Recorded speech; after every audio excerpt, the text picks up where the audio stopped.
महोदय, मेरे लिए जिसने विज्ञान को बाहर से ही महसूस किया है, यह असमंजस की बात है कि इसके बारे में उन लोगों से कुछ निवेदन करूं जो इसकी विभिन्न शाखाओं में पारंगत विज्ञानी हैं।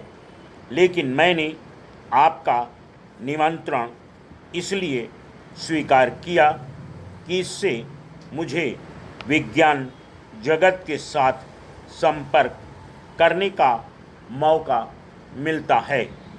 आपने इस अधिवेशन के लिए एक महिला वैज्ञानिक को अध्यक्ष चुना है, इसकी मुझे खुशी है।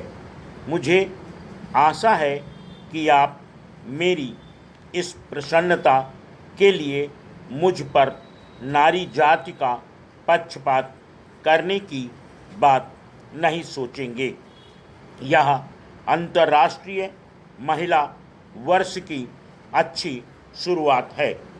सबसे महत्वपूर्ण विज्ञान है जीव विज्ञान।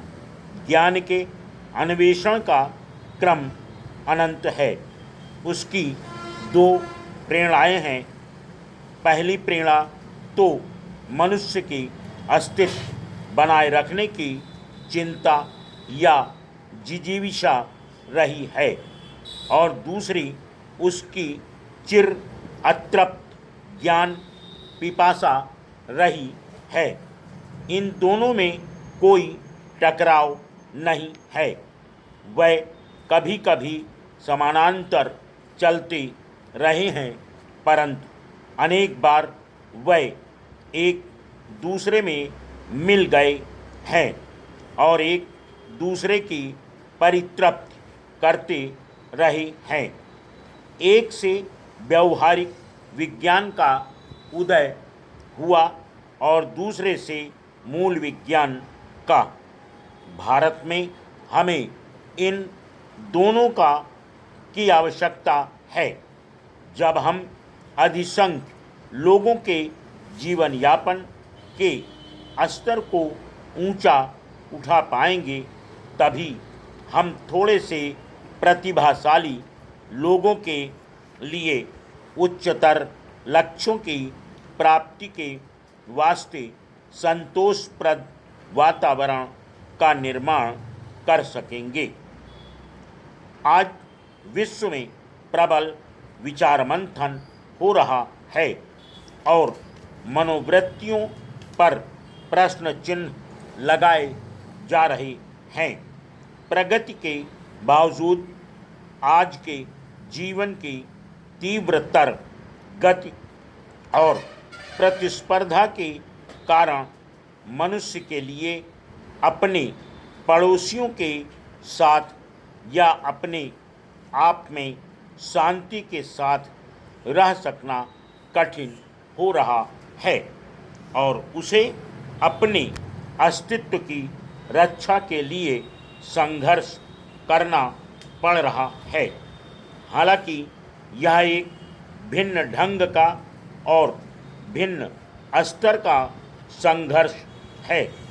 आज खतरा असभ्य एवं सबल आक्रांताओं की ओर से नहीं है, बल्कि उन पारिपार्श्विक प्रभावों से है जो मनुष्य ने अपने ही सुख साधनों को विकसित करने के क्रम में उत्पन्न किए हैं।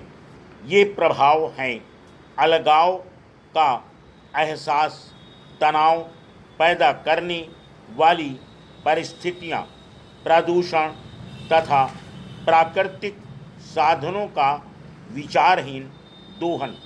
यह एहसास धीरे धीरे किंतु निश्चयात्मक रूप में प्रगतिशील लोगों के विचारों का अंग बनता जा रहा है और विश्वव्यापी चर्चा का विषय बन गया है।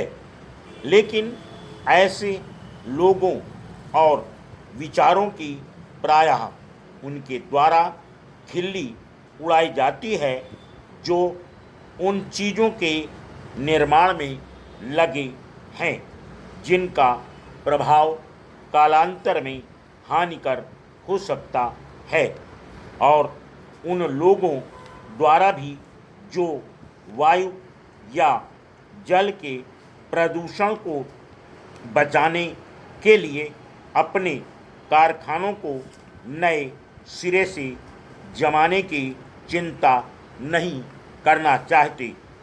यह हमारा दुर्भाग्य है कि हमने औद्योगिकरण का सिलसिला एक ऐसे समय में शुरू किया है जबकि वह पहले की अपेक्षा कहीं ज़्यादा खर्चीला और जटिल है। Full stop.